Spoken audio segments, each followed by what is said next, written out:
நம்மளோட கட்சி 50 வருஷத்துக்கு மேல அரசியல் பண்றாங்க. ஆனா இத்தனை வருஷமா எதுவுமே மாறல.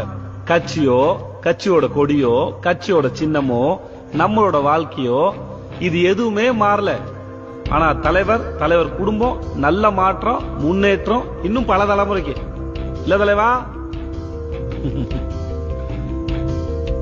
30 வருஷம் இல்ல, இன்னும் 300 வருஷம் ஆனாலும் இங்க எதுவுமே மாற போறதில்ல.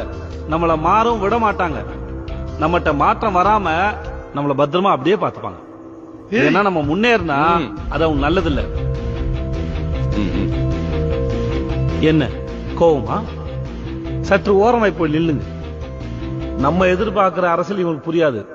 ஆனா இவங்க நடத்துற அரசியல் என்னன்னா, ஜாதி கட்சி தலைவர் 2 பேரோட சிலையை திறந்து ஜாதியை காப்பாற்றுவது, நம்ம ஏரியால இருக்கிற ஒரு தெருவுக்கு அவங்க கட்சியோட தலைவரோட பேரை வைக்கிறது, அப்படியே நம்ம தலையில மிளகா அரைக்கிறது, 5 வருஷங்களோட ஓட்டு கேட்கறது.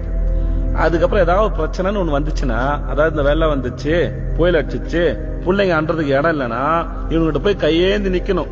ஐயா ஏதாவது பண்ணுங்க ஐயா, பிள்ளைங்க எல்லாம் நடு ரோட்ல நிக்குதுன்னு. எல்லாம் கர்ண பரம்பரை இல்ல, ஏதோ அவங்க அப்பா வீட்டு காசு எடுத்து நம்ம கையில குடுக்குற மாதிரி, நம்ம அரிசியும் பருப்பும் வாங்கும்போது கட்டின வரி பணத்துல அவனுங்க வாரி சுட்டிக்கினது போக மிச்சம் இருக்கிற பணத்தை நம்மளுக்கு கொடுப்பானு, அதுவும் எலும்பு துண்டு மாதிரி. அதான் நம்ம வாங்கிக்கிட்டு அவனுக்கு போஸ்ட் அடிக்கணும்.